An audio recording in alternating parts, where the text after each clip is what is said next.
ছাত্ৰীসকল তোমালোক সকলোকে মোৰ চেনেললৈ স্বাগতম জনাইছোঁ। আজি এই ভিডিঅ'ত মই আলোচনা কৰিবলৈ লৈছোঁ laws of exponents for real numbers, বাস্তৱ সংখ্যাৰ ক্ষেত্ৰত সূচকৰ বিধি। এতিয়া তোমালোকে নিশ্চয় তোমালোকৰ মনত আছে, ইয়াত আমাক 17 স্কুৱেৰ পূৰণ 17 to the power 5 ইয়াৰ মান কিমান হ'ব?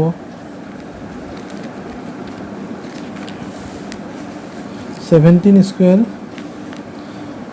পূৰণ 17 to the power 5 ইয়াৰ মান কি হ'ব? 17 যদি সূচকৰ ক্ষেত্ৰত দুটা সূচক একে চলক বা একে ভূমি বিশিষ্ট দুটা সূচক যদি কি কৰা হয়, পূৰণ কৰা হয়, তেতিয়াহ'লে ঘাতবোৰ কি হয়? যোগ হয়। পাৱাৰবিলাক কি হ'ব? যোগ হ'ব। গতিকে কিমান হ'ব? 17 to the power 7 হয়নে? ছাত্ৰ ছাত্ৰীসকল চোৱা, 2 নম্বৰ আমাক দিয়া আছে। 2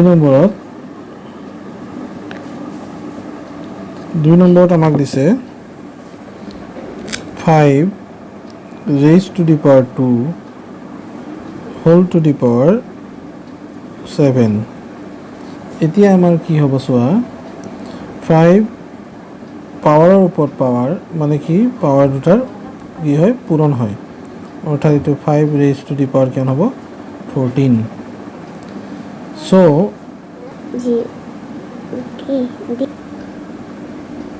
এতিয়া আমি সময় নষ্ট নকৰি আমি আগবাঢ়ি যাওঁ আমাৰ অংকটোলৈ।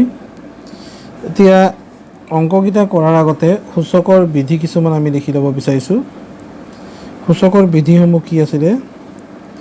a to the power m পূৰণ a to the power n equals to কি আছিলে? a to the power m plus n।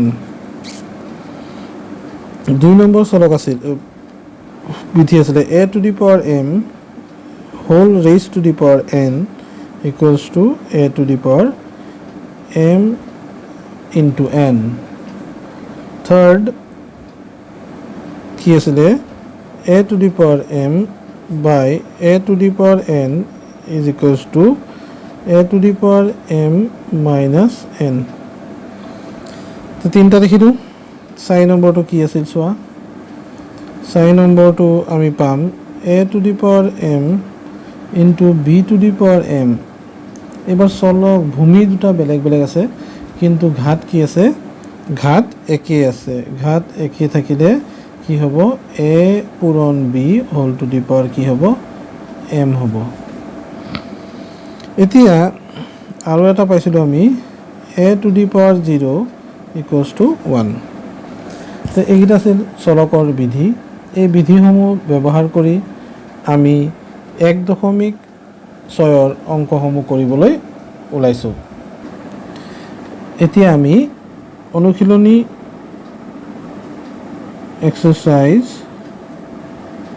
1.6ৰ অংকসমূহ কৰিবলৈ ওলাইছোঁ। 1 নম্বৰ প্ৰশ্নটো দিয়া আছে, মান উলিওৱা।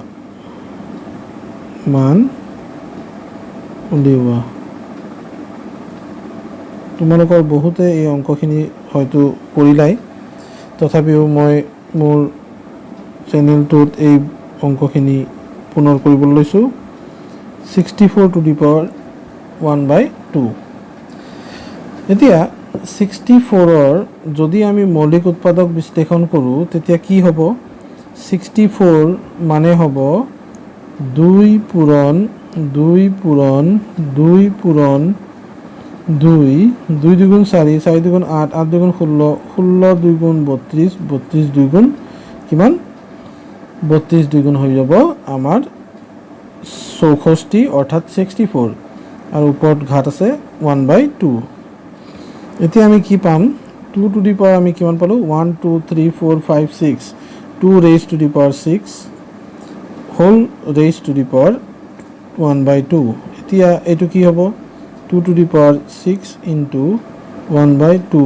এই লিখাৰ ধৰণটো চাবা, 2 টু দি পাৱাৰ কি হ'ব 3 2এৰে 6 কেইবাৰ যাব 3 বাৰ গতিকে আমি পাই যাম 2 ৰেইজ টু দি পাৱাৰ 3 অৰ্থাৎ 2 কিউবড ইকুৱেলছ টু 8 তাৰমানে ইয়াৰ এনসাৰটো পাম 2 টু দি পাৱাৰ 3 বা 2 কিউব ইকুৱেলছ টু 8 এতিয়া আমি ঠায়ে ঠায়ে কিছুমান সূচকৰ বিধি ব্যৱহাৰ কৰিলোঁ ইয়াৰে এইখিনিতে মই ব্যৱহাৰ কৰিছোঁ চোৱা কি ব্যৱহাৰ কৰিছোঁ since a to the power m whole to the power n equals to a to the power m n এটা সূচকৰ বিধি আছিল হয় সেই সূচকৰ বিধি ব্যৱহাৰ কৰি এই অংকটো কৰিলোঁ এতিয়া 2 নম্বৰ অংকটোলৈ যাওঁ 2 নম্বৰ অংকটো আমাক কি দি আছে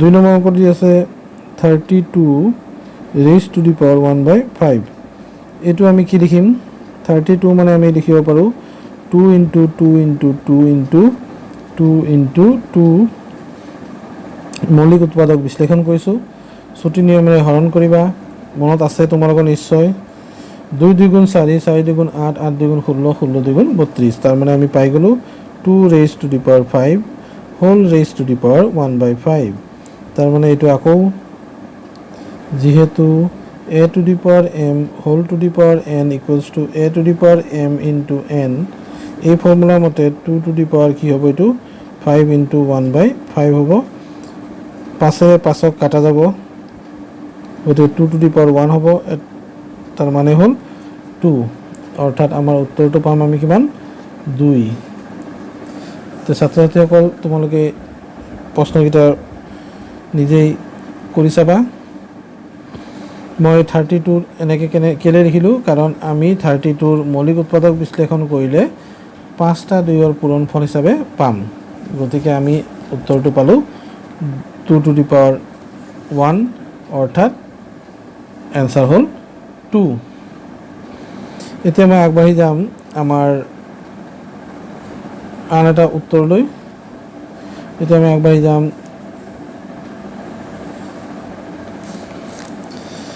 প্ৰশ্ন নম্বৰ 3 লৈ 1ৰ 3টো কৰিবলৈ যাম 1ৰ 3 1ৰ 3টো আমি কৰিবলৈ যাওঁতে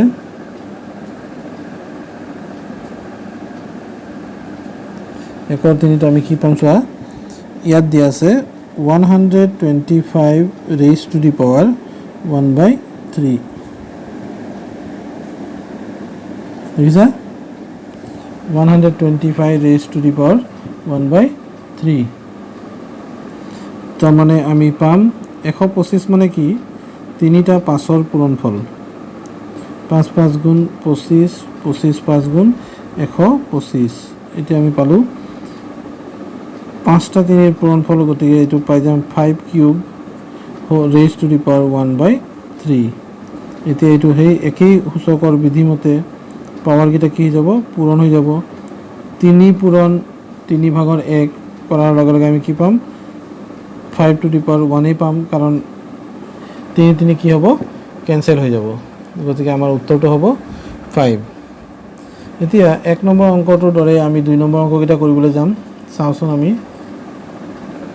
2 নম্বৰ অংকটো কৈছে আমাক মান উলিওৱা তো 2 নম্বৰ অংকত আমাক দিছে 2 নম্বৰৰ 1ত দিছে আমাক 2 নম্বৰ 1ত আমাক দিয়া আছে 9 raised to the power 3/2 দেখিছা এতিয়া এইটো 9ক যদি আমি ভাঙি দাও ভাঙি দিলে কি হ'ব 3 স্কয়াৰ হ'ব আৰু ইয়াত আছে 3/2 গতিকে এইটো সোয়া কি হ'ব 3 to the power 2 3 square into 3/2 দেখিছানে পূৰণ কৰিলো এই পাৱাৰ দুটা কি হ'ব 2 2 কাটি যাব 3 to the power কি হ'ব 3 তাৰ মানে 27 3ৰ ঘন মানে 3টা 3 পূৰণ কৰিলে আমি কিমান পাম 27 পাম এতিয়া ইয়াতো সূচকৰ বিধি ব্যৱহাৰ হৈছে কোনটো a to the power m whole to the power n equals to a to the power m into n এতিয়া আমি 2 নম্বৰটো কৰিবলৈ যাওঁ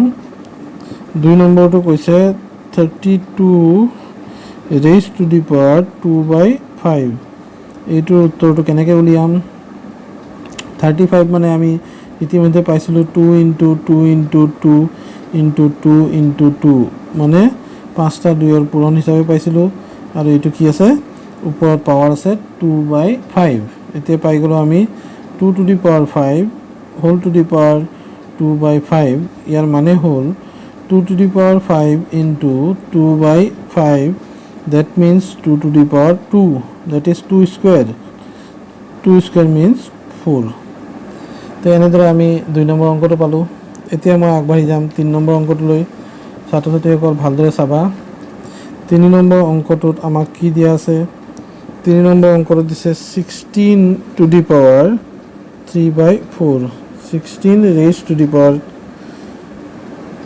3/4 that means 16 is 2 into 2 into 2 into 2 চাৰিটা 2ৰ পূৰণ মানে 16 ওপৰত আছে ঘাত 3/4 ইয়াৰ মানে হ'ল 2 to the power 4 whole to the power 3/4 তাৰ মানে হ'ল কি 2 to the power 4 into 3/4 এতিয়া যদি আমি কেনসেল কৰোঁ তেতিয়া 2 to the power কি থাকিব 3 থাকিব অৰ্থাৎ 2 কিউব মানে আমি কি পাম 2 কিউব মানে আমি পাম 8 গতিকে আমি 3 নম্বৰ উত্তৰটো আমি কি পালোঁ 8 পালোঁ ইয়াত 4 কি হৈছে কেনসেল হৈছে ইয়াৰ আগৰ অংকবিলাক দেখাইছোঁ ইয়াতো আমি দেখালোঁ 4 নম্বৰ প্ৰশ্নটো দিছে 125 raised to the power -1/3 so ইয়াত আমি কি লিখিম 5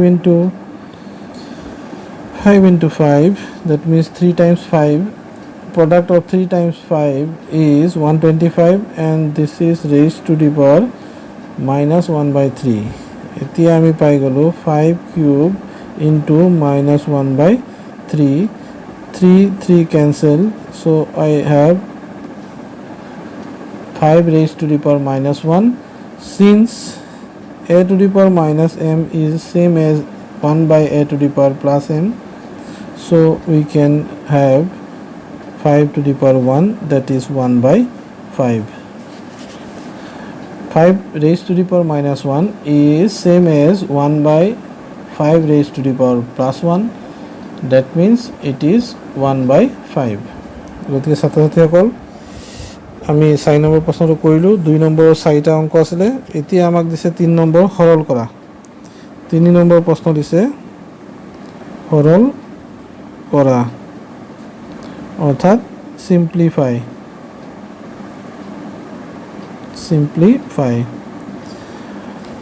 question বিলাক কি দিছে question number 1 এতিয়া আছে 2 raised to the power 2/3 into 2 raised to the power 1/5 okay এতিয়া এটো সৰল কৰিলে দুইটাৰে কি আছে a to the power m into b to the power m sorry here base same ভূমি একই আছে গতিকে এটো কি a to the power m into a to the power n equals to কি হ'ব a to the power m plus n এটো formula আছে সূচকৰ বিধি আছে গতিকে এটো ভূমিটো দুইয়ে থাকিব ওপৰৰ ঘাতকিটা কি হ'ব পূৰণ যোগ হৈ যাব পূৰণ থকাৰ কাৰণে ওপৰৰ ঘাতবিলাক কি হ'ব যোগ হ'ব যদি যোগ হয় তেতিয়াহলে এটো কি হ'ব so 2 raised to the power এতিয়া সোয়া ওপৰত 3 ভাগৰ 2 আছে যোগ 5 ভাগৰ 1 আছে লখাগু ললে 3 5 গুণ এটো কি হৈ গল 15 5 2 গুণ 10 যোগ 3 গুণ 3 তার মানে আমি পাই গলো 2 raised to the power 13/5 অর্থাৎ 2 এর ঘাত কিমান হবে 2 এর ঘাত হবে 13/15 তে ছাত্রছাত্রী সকল এতিয়া আমি পাই গলো 3 নম্বৰৰ 1 ৰ উত্তৰ এতিয়া 3 নম্বৰৰ 2 টলে যাও 3 নম্বৰৰ 2 টত কি দি আছে 1/3 to the power 3 whole to the power 7 so our answer will be 1 raised to the power 7 3 raised to the power 3 whole to the power 7 দেখিছা কিয় আমি কি পাম 1 raised to the power 7 is 1 3 raised to the power 3 whole raised to the power 7, it is 3 7 ja 21. That means 3 raised to the power 21. Now we will move on to question number 3, which is given as 11 1 by 2 divided by 11 1 by 4. এতিয়া আমি কি পাম a to the power m by b a to the power n equals to a to the power m minus n. সূচকৰ বিধি মতে এইটো হ'ব। ইয়াত আমাৰ কি আছে ভূমি আছে 11, okay, so it will remain 11 as the base. The power should be subtracted from the upper power. We have to subtract the lower power. দেখিছেনে ওপৰৰ পাৱাৰটোৰ পৰা তলৰ যেটো সূচক আছে হেইটোৰ পৰা আমি হেইটো বিয়োগ কৰিব লাগিব। দেখিছেনে এতিয়া 11 raised to the power কি হ'ব 2 আৰু 4 ৰ লসাগু কিমান হ'ব 4। তো ইয়াত পাম আমি 2 এৰে 4 যাব দুবাৰ 2 গুণ 2 বিয়োগ 1। তো পালো আমি 11 raised to the power 1/4। তো আমাৰ অঙ্কটোৰ উত্তৰ হৈ গ'ল 11 to the power 1/4। এতিয়া আমি 3 নম্বৰটো কৰিলো। 4 নম্বৰটো মই ইয়াতে কৰি দিম তোমালোকক। সো 4 নম্বৰটো বৰ টান নহয়। 4 নম্বৰ অঙ্কটো দি আছে 7 raised to the power 1/2 into 8 raised to the power 1/2. If the base are not same, base different but power is same. Base দুটা বেলেগ বেলেগ ভূমি যদি বেলেগ বেলেগ হয় আৰু ঘাত একে থাকে তেতিয়া কি হয় আমি ভূমি দুটা কি কৰিব লাগিব পূৰণ কৰিব লাগিব আৰু ঘাতটো যেনেকৈ আছে হেনেকৈ লিখিব লাগিব। So it is 7 8 ja 56 raised to the power 1/2. This is the answer. And that's all for today. The exercise is complete. Hope you enjoy the video and learn something from out of this. I hope you will continue learn with me. Thanks for watching the video. Good night.